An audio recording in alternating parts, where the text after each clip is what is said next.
ternyata ada mayat Ellie Salam di dalam tangki tersebut. Yo, what's up guys? Selamat datang di channel gua. It's me, Julius Dewantara.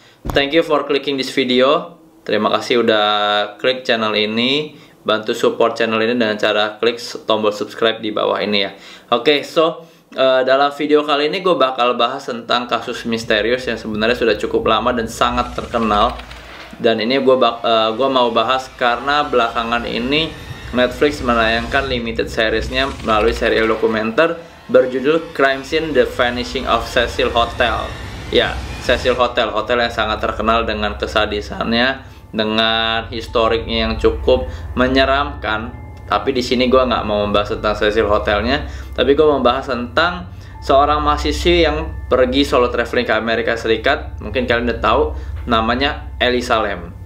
Ellie Salam ini adalah seorang mahasiswi berusia 21 tahun yang tinggal di Vancouver, Kanada.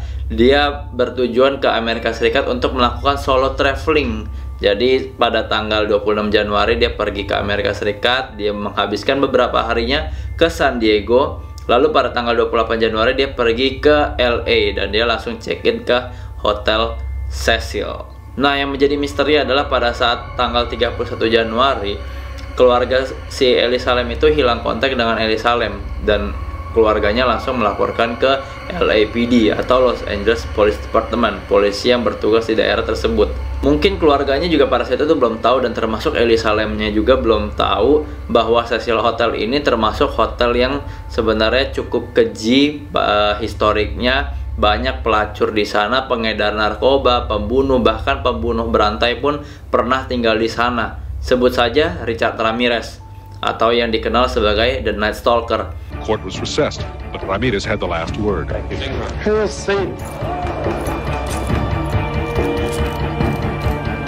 The Night Stalker ini pernah membunuh belasan orang tanpa pandang bulu.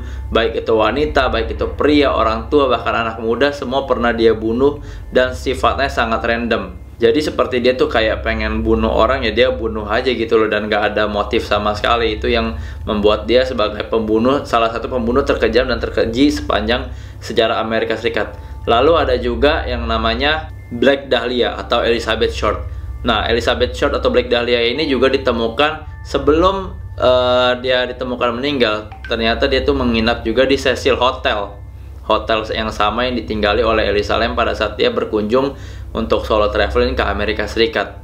Selama beroperasi selama 94 tahun, Cecil Hotel itu dipenuhi dengan banyak pelacur tinggal di sana, historik pembunuhan. Bahkan manajer hotelnya sendiri pun bilang dalam 1 tahun ada ribuan 911 call yang telepon, polisi datang bolak-balik untuk ke hotel tersebut karena banyak banget kasus-kasus yang seperti pemerkosaan, bunuh diri dan lain sebagainya di hotel tersebut. Nah, balik lagi ke cerita Ellie Salam. Nah, kenapa sih Ellie Salam kira-kira memilih di Hotel Cecil ini? Sebenarnya kalau kita para turis ya, kalau kita datang ke negara orang terutama untuk solo traveling, otomatis kita kan bakal cari penginapan yang paling murah. Nah, Cecil Hotel ini juga termasuk penginapan yang cukup bagus, tempatnya strategis, ramai di tengah keramaian lalu lalang, terpusat di pusat kota atau downtown LA dengan harga kamar yang cukup tergolong murah pada saat itu, yaitu $85. Dengan $85 kita bisa tinggal di pusat kota LA, itu termasuk sangat murah. Tapi banyak yang tidak tahu, apalagi para turis, bahwa Cecil Hotel tersebut dekat dengan jalan yang dinamakan Skid Row. Skid Row ini adalah termasuk area yang berbahaya, di mana di sana banyak sekali berjajaran homeless people, banyak juga para pengedar narkoba, banyak perampok, pembunuh dan lain sebagainya yang tinggal di daerah sono. Sebenarnya itu daerah yang benar-benar kita tidak mau lalui karena daerahnya benar-benar menyeramkan. Dan otomatis turis-turis seperti Ellie Salam itu nggak mungkin tahu bahwa daerah tersebut termasuk daerah yang menyeramkan. Yang membuat orang bingung sampai saat ini, gue pun juga bingung. Bahkan gue sudah berkali-kali membaca story tentang Ellie Salam ini. Gue sudah nonton dokumenter Netflix sampai full, tapi sampai saat ini gue masih bingung tentang terakhir kali Ellie Salam terlihat. Karena Ellie Salam itu terakhir kali terlihat di CCTV pada saat dia di lift. Rekaman CCTV ini akhirnya dirilis oleh LAPD pada tanggal 14 Februari 2013 dan akhirnya menghebohkan dan menggemparkan seluruh dunia. Nah, kita bakal nonton sama-sama nih guys video CCTV-nya nih. Oke, sebenarnya gue udah nonton video ini berkali-kali gitu ya guys ya. Tapi setiap kali gue nonton video ini, gue selalu merinding, selalu bingung, selalu merasa ini benar-benar sesuatu yang aneh banget. Karena gue memposisikan diri gue pada saat bayangin kalau kita yang jadi Elisa Lam pada saat itu, kita di hotel yang sangat serem, tapi kita nggak tahu apa-apa tentang hotel tersebut. Oke, kita nonton sama-sama ya. 3, 2, 1. Oke, pintu liftnya terbuka. Nah, ini Elisa Lam masuk nih guys. Ini masih santai nih kelihatannya. Ini yang jaket merah ini Elisa Lam. Kayak dia lagi pencet-pencetin. Nah, anehnya Elisa Lam ini pencet banyak tombol lift. Lantainya banyak yang dia pencet dan lihat tuh dia terdiam. Oke, dan dia lihat, dia nengok kiri kanan kayak seolah-olah tuh ada yang ngikutin dia. Nah, dia mulai ketakutan. Dan dia mulai minggir-minggir. Dan anehnya, setiap kali gue nonton video ini, kenapa pintu liftnya tidak tertutup?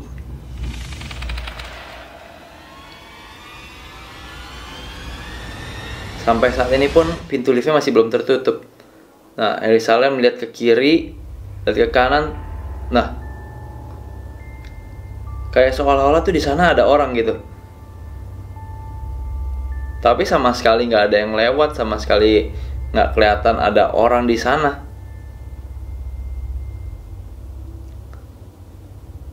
Nah, di sini yang bikin gue bingung juga, apakah mungkin Elisa Lam lagi berbicara dengan seseorang di sana, atau itu cuman bayangannya Elisa Lam doang?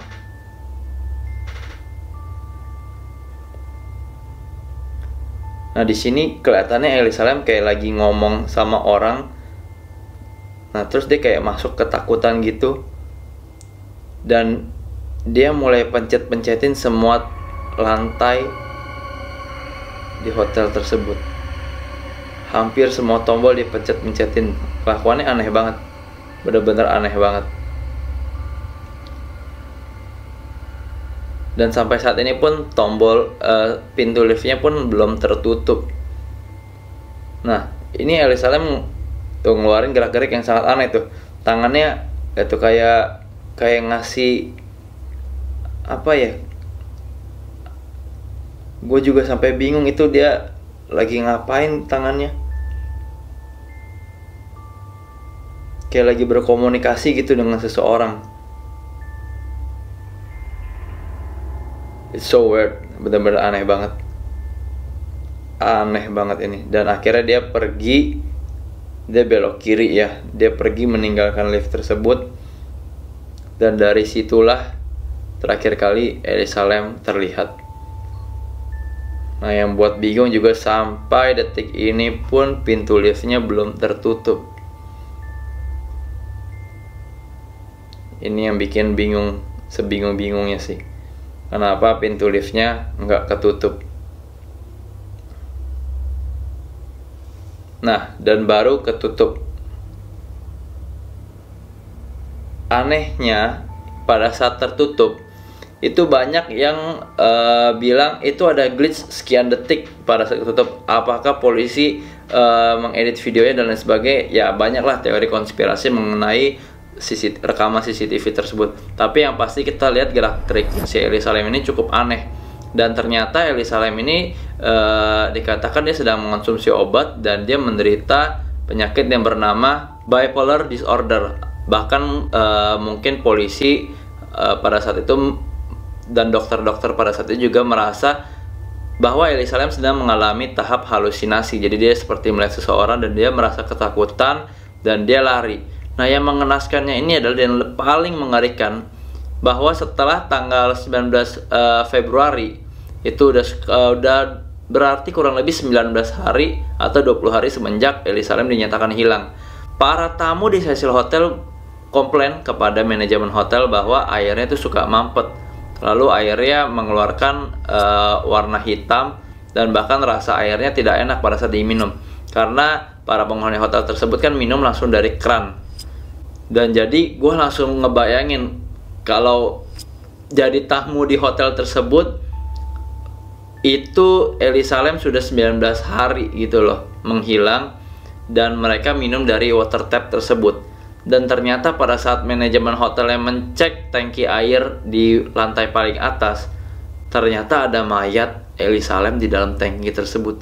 Jadi bayangkan, Ellie Salam sudah berada di tangki tersebut selama 19 hari dalam keadaan telanjang, jaketnya jatuh ke dasar tangki. Dan yang lebih anehnya lagi, itu kata manajemen hotel lantai paling atas selalu dikunci. Jadi bagaimana Ellie Salam bisa naik ke atas, dan bagaimana caranya dia bisa naik ke tangki air tersebut, karena tutup tangkinya itu cukup besar. Badan Ellie Salam kelihatan tadi kecil, dan dia masuk ke dalam, dan dikatakan bahwa posisi tangki airnya itu dalam keadaan tertutup. So kalau misalnya masuk ke dalam tangki air dan nyemplung ke dalam, otomatis harusnya kondisi tangki airnya terbuka. Tapi kalau kondisi tangki airnya tertutup, tutupnya berarti ada orang yang dengan sengaja masukin Ellie Salam dan menutup tutup tangki tersebut. Tapi kita nggak tahu ya, karena ini teori konspirasinya sangat banyak sekali cerita-cerita yang beredar ya. Tapi kurang lebih seperti itu. Jadi ketika tanggal 19 Februari Ellie Salam ditemukan dalam keadaan telanjang dan dalam tangki air, nah, dia sudah dalam keadaan meninggal. Jadi 19 hari itu para penghuni tamu minum air, mandi, sikat gigi dan lain sebagainya menggunakan air yang sudah terkontaminasi dengan mayatnya Ellie Salam. Shit, bayangin, serem banget. Nah, menurut kalian gimana guys tentang kasus kematian Ellie Salam ini? Apakah ini sebuah teori konspirasi? Apakah berhubungan dengan spiritual? Ataukah ada seseorang yang terlibat dalam pembunuhan? Atau mungkin Ellie Salam lompat ke dalam tangki air tersebut dalam keadaan halusinasi? Jadi buat kalian yang mungkin belum tahu ceritanya sama sekali, gue saranin banget kalau kalian untuk nonton serial limited seriesnya Netflix itu, karena baru tayang. Dan ya, jadi kasus ini lebih menarik lagi sih untuk kita ketahui juga, buat kalau misalnya kita begitu corona kelar mau traveling gitu ya, lebih baik. Apalagi kalau misalnya kalian wanita sangat usianya muda, solo traveling, berhati-hatilah, jangan pilih hotel yang sembarangan walaupun harganya murah gitu. Oke, mungkin itu aja cerita singkat dari gua yang mau gua sharing hari ini. Mungkin kedepannya ada cerita-cerita menarik lagi yang bakal gua cerita. Tulis komen di bawah kira-kira apa yang bakal kita bahas selanjutnya di next video. Dan mungkin gua bakal bahas tentang Cecil Hotel atau sejarah Cecil Hotel. Cukup menarik. Oke guys, thank you for watching this video. Terima kasih sudah nonton videonya sampai habis. Jangan lupa klik like, comment, dan tombol subscribe. Jangan lupa diklik karena subscribe itu gratis. Bantu support channel ini supaya semakin maju dan semakin berkembang. Thank you. Nah, menurut kalian gimana guys tentang kasus kematian Ellie Salam ini? Apakah ini sebuah teori konspirasi? Apakah berhubungan dengan spiritual? Ataukah ada seseorang yang terlibat dalam pembunuhan? Atau mungkin Ellie Salam lompat ke dalam tangki air tersebut dalam keadaan halusinasi? Jadi buat kalian yang mungkin belum tahu ceritanya sama sekali, gue saranin banget kalau kalian untuk nonton serial limited seriesnya Netflix itu, karena baru tayang. Dan ya, jadi kasus ini lebih menarik lagi sih untuk kita ketahui juga, buat kalau misalnya kita begitu corona kelar mau traveling gitu ya, lebih baik. Apalagi kalau misalnya kalian wanita sangat usianya muda, solo traveling, berhati-hatilah, jangan pilih hotel yang sembarangan walaupun harganya murah gitu. Oke, mungkin itu aja cerita singkat dari gua yang mau gua sharing hari ini. Mungkin kedepannya ada cerita-cerita menarik lagi yang bakal gua cerita. Tulis komen di bawah kira-kira apa yang bakal kita bahas selanjutnya di next video. Dan mungkin gue bakal bahas tentang Cecil Hotel atau sejarah Cecil Hotel. Cukup menarik. Oke guys, thank you for watching this video. Terima kasih sudah nonton videonya sampai habis. Jangan lupa klik like, comment, dan tombol subscribe. Jangan lupa diklik karena subscribe itu gratis. Bantu support channel ini supaya semakin maju dan semakin berkembang. Thank you.